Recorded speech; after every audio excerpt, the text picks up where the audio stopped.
1. Section 1. You will hear part of a telephone conversation between a customer and a booking agent. First, you have some time to look at questions 1 to 8.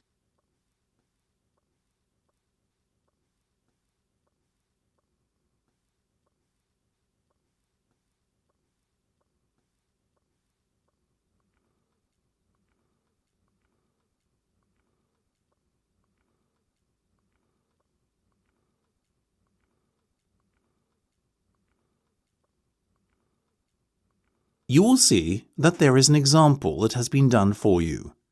On this occasion only, the conversation relating to this will be played first. So you said you lived in Sheen, is that right? Yes, and ideally we'd like to see something close by. OK, in that case I can suggest New Malden Theatre, only a 5-minute walk from Sheen. The venue is New Malden Theatre.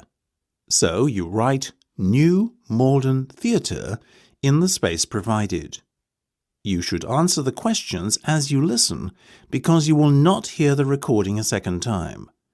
Listen carefully and answer questions 1 to 8. So you said you lived in Sheen, is that right? Yes, and ideally we'd like to see something close by.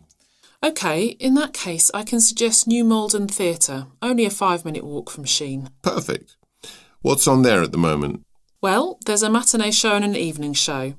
The matinee show is called Lions and Penguins, and the evening show is the renowned John Millington play War Horse Breakfast. Oh yes, I think I've heard of that one. Might not be best for the kids though. I'll stick with Lions and Penguins, please. Great. Now, did you say there were 3 of you? Yeah, that's right. Oh, you're in luck. There are only 3 seats left in the Royal Circle and they're all together. Nice, but won't that be expensive? Not at all. We have a special offer running. Oh, I'll take them then. So that's the Royal Circle, row 1, B, C and D. Let me just make a note of that. Got it. Now, the matinee performance starts at 2 p.m. and you should be seated about 15 minutes before the curtains open. The interval will be at 3 for 15 minutes and the play will finish at 4:15. OK, I've made a note of that. Now, tell me more about this special offer, please. Well, tickets are £45. Oh, that's good, isn't it? Per person. Oh. But we're running a deal this week where if you buy 2, you get another at no cost. Buy 2, get 1 free. Right. And that means you'll be charged £90 in total. That's not so bad. Well, thank you very much for your help. Just a moment. Before you go, please, I'm obliged to read you out the terms of purchase. Very well. OK. There is a cancellation fee which only applies if you cancel within 10 days of the performance, and that's £30. So long as I cancel more than 10 days beforehand, I won't get charged? Right. And just to let you know, the dates are not flexible. If you want to change when you go to see the performance, you have to cancel and start again. OK. And one last thing, if you want to change your seats, there's a £10 charge per person or per seat if you like. Yeah, got it. But there's also the matter of payment. Before listening to the rest of the conversation, you have some time to look at questions 9 to 10.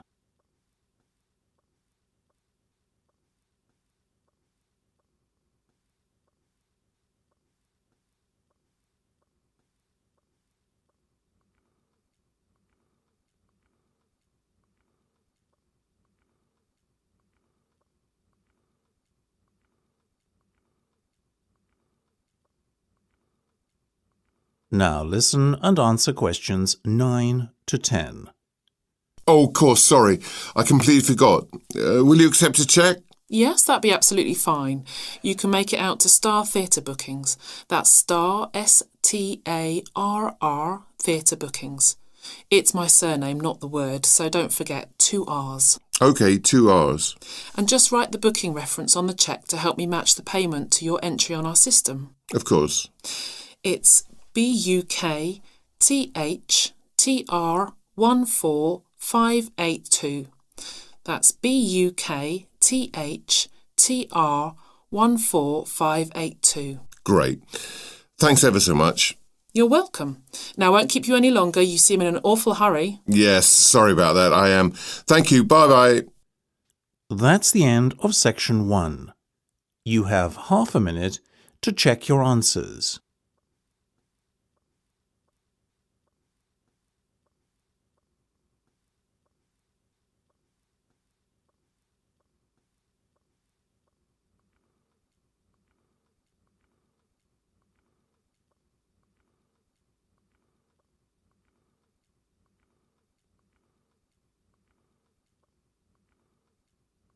Now turn to Section 2. You will hear a manager talking to his staff. First, you will have some time to look at questions 11 to 13.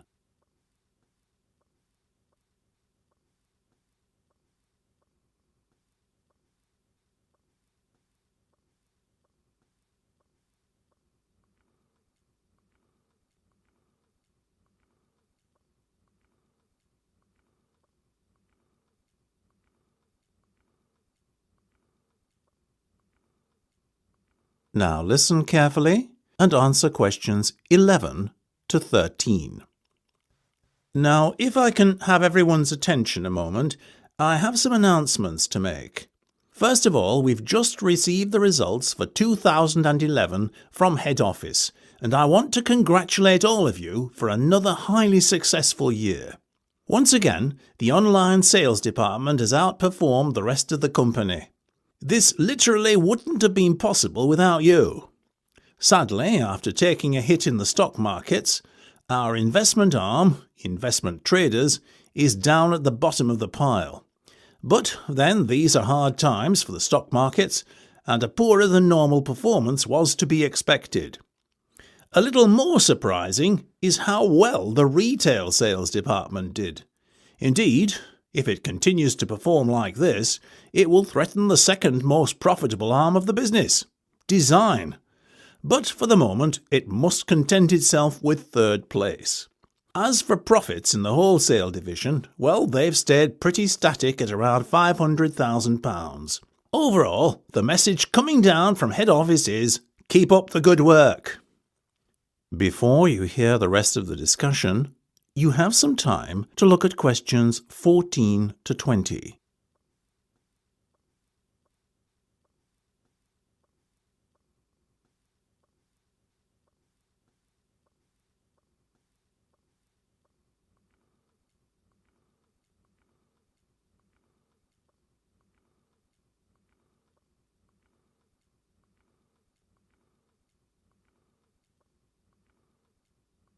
Now listen and answer questions 14 to 20. Now, I have some more important news from head office. It has just been confirmed that we are moving down to the headquarters building on Cavendish Way. The move will take place on Monday. I'm handing you out a floor plan of our new office. Take a look at it and we'll go through it together. As you can see, it's a little different to where we are at the moment, but I'm sure it will feel like home in next to no time. Notice the fire escapes. Very important from a health and safety perspective, either side of the floor. These are only to be used in exceptional circumstances. There are two main entrances at either end of the floor, which staff can use on a regular basis. Now, Tina, your customer service team is going to be placed in the open plan area to the right, just behind the fire escape. There are 3 different semi-open cubicles, all allocated to your department, so divide your guys up as you wish into teams. On the other side of the floor, near the left fire escape, there is a cubicle allocated to each of the legal, human resource and sales teams. Sales, you guys will be nearest the fire escape. HR in the middle, legal at the other end, okay? Now, Frank, my assistant manager, will be behind you guys at the back in the left corner office. I'll be opposite him in the other corner office. Moving to the front of the floor now, well, starting from the front entrance, nearest to you on the plan, on the left-hand side, we've got the finance team. And above them, marketing. On the other side, we've got the research guys opposite marketing, and closest to the door, that is going to be our new conference room. So guys, all I can say to you is, try to settle in on Monday morning. Welcome to headquarters. That's the end of section 2. You have half a minute to check your answers.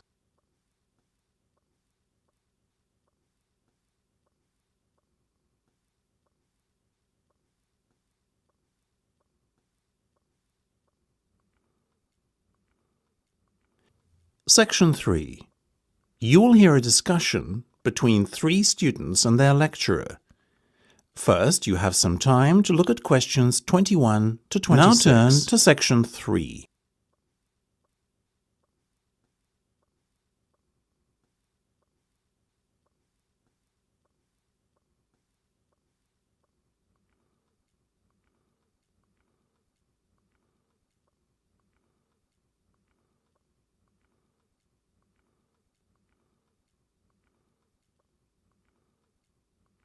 Now listen carefully and answer questions 21 to 26.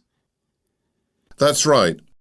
I started out working as a researcher in Kelheim Laboratories, though it's a long time ago now. What was it like then? Starting out, I mean. That'll be us next year. It largely depends on your work environment, really. My team in the biophysics department were not very understanding of how it feels to be a new guy, and were really quite hard on me. From day one, they expected me to pull my weight, and they reprimanded me for any mistakes I made. There was no time for me to find my feet and get comfortable. That sounds awful. Well, it was to begin with, and it certainly took a long time for me to gain their respect. But once I had done, the work environment became far more pleasant, and indeed we ended up making a great team. How long did you stay there? 6 years. You did a fair stint then. Yes, well, you see, I was offered a promotion in my 5th year to assistant manager. Needless to say, I jumped at the chance. I had got to know the manager really well during my time there, though, and I knew, based on how quick he was to point out what you were doing wrong all the time, that it would be a challenge to have to work closely with him. But I've never been one not to accept a challenge. So how did you and he get on? Well, it didn't matter, as he was only there another 6 months.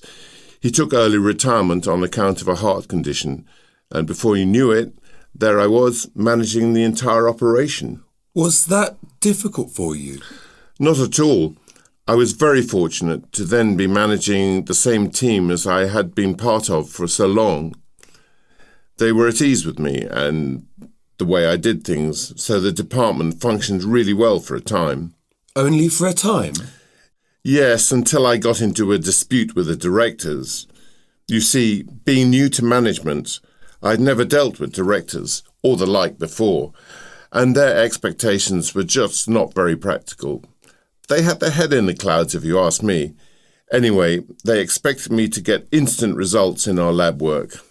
Needless to say, I wasn't prepared to rush the delicate experiments we were conducting along too quickly.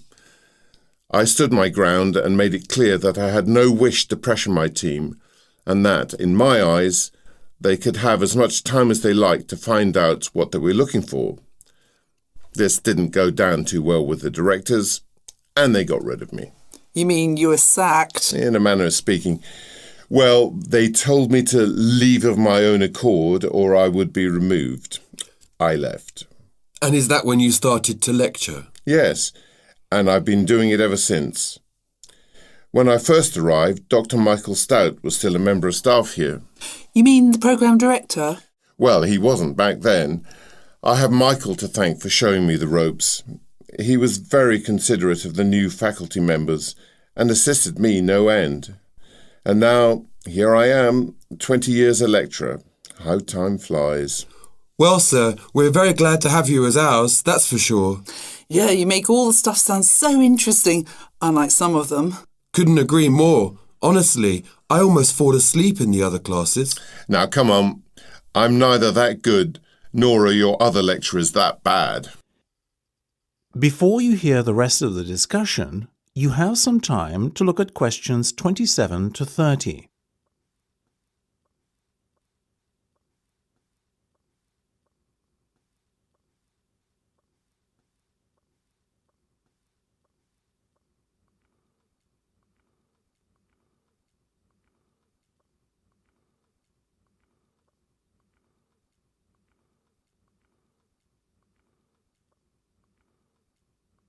Now listen and answer questions 27 to 30. Right, now let's get down to business. We didn't meet for an idle chat. Tell me, John, how's the project coming along? Well, we haven't been able to isolate the mutant gene yet, so to be honest, I'd say it's slow progress. But you have at least identified the mutant gene, correct? Yeah, but until we isolate it, testing cannot commence, so the whole project is on hold at the moment. I think you're being a little too hard on yourselves. After all, correct me if I'm wrong, but did we not say a time frame of maybe 6 months just to identify the culprit? Yes, but having done that so quickly in the space of a week, it's frustrating to have to wait now. Patience is a skill you have yet to acquire, John. I guess. We have managed to establish that the gene mutation bypasses every other generation. Intriguing. So the infection is not passed directly from parent to child? No. If the parent is infected, the child will be a silent carrier who will go on to infect any children he or she has. That's an important discovery. Yes, and we've also found a way to switch off the mutant gene, we think. Go on. One of the volunteers we have been studying was a carrier 6 months ago, but the mutation is no longer in his DNA. Having studied his health records, it seems that he caught a strain of bird flu on a trip to Malaysia. He had a near-death experience, but has since made a full recovery. Do you suspect the bird flu virus somehow has a curative effect? We don't think it was the virus, but the accompanying fever. His body temperature was raised to 105. We have a hypothesis that the mutant gene couldn't cope with such an excessive internal body temperature. Excellent work. So, by the sounds of it, a cure might not be too far away? If we can isolate the gene, then we can begin further research to confirm our hypothesis. Now I understand why you're so eager. That's the end of section 3. You have half a minute to check your answers.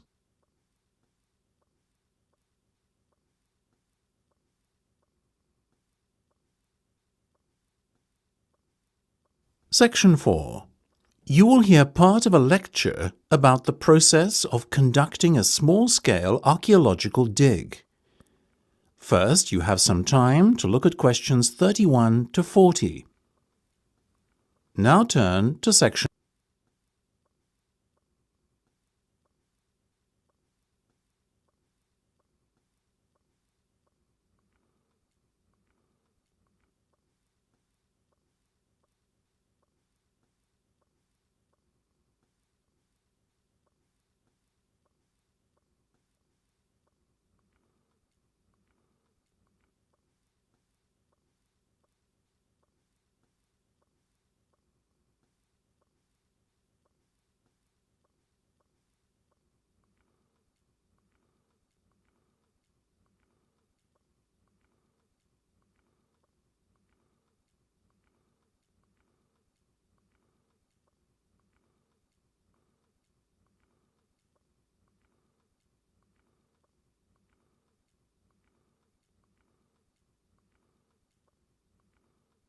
Now listen carefully and answer questions 31 to 40.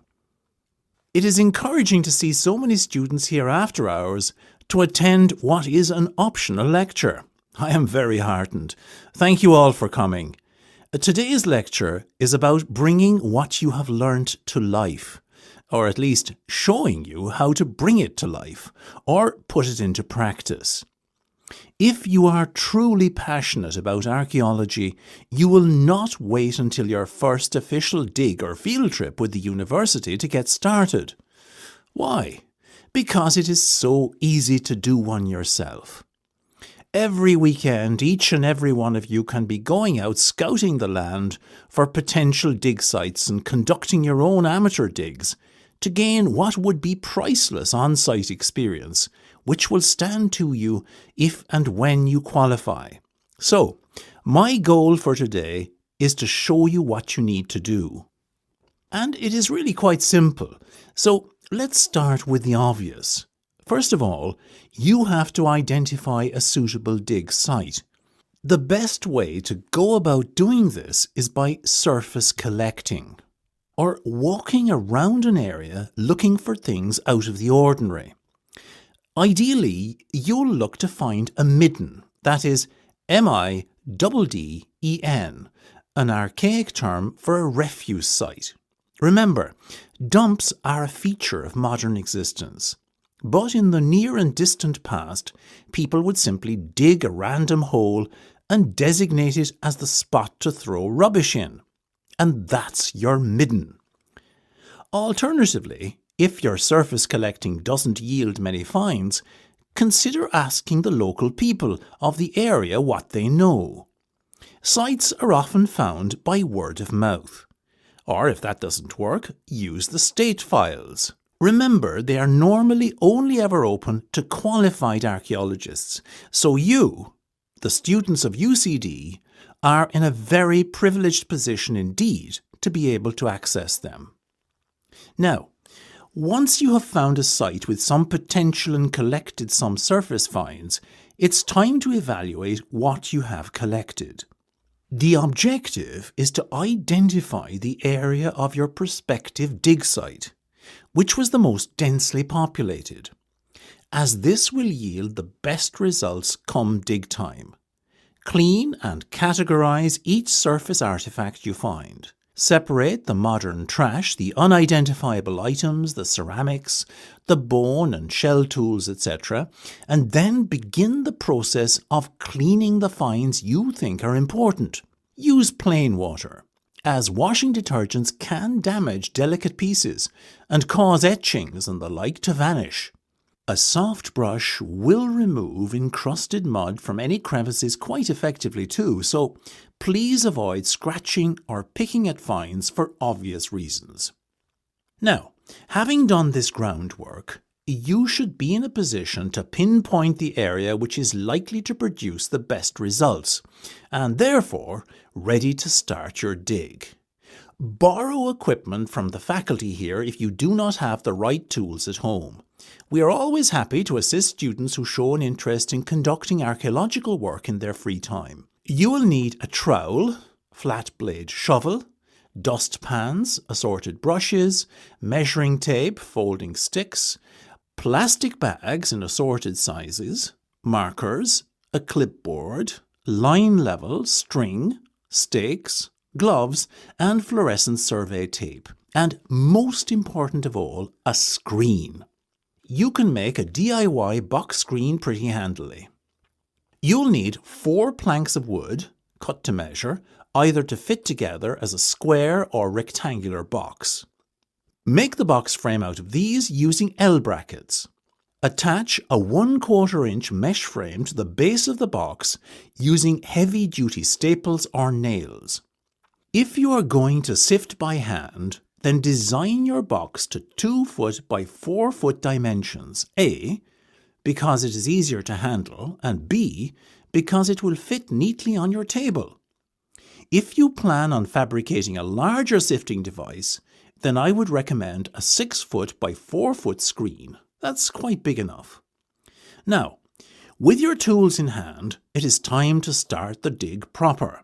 Firstly, you will need to dig a pit. I'd caution against the temptation to dig a very small one, say a 1 by 1. Why? Simply because you'll be getting in your own way as your dig progresses. A 2 by 3 or 3 by 4 should give you enough room to work in. Place a stake and an eye hook at each corner of the pit and pull some string or cord through each stake to keep the edges of the pit clearly defined. Let's break here for 5 minutes to... That is the end of section 4. You now have half a minute to check your answers.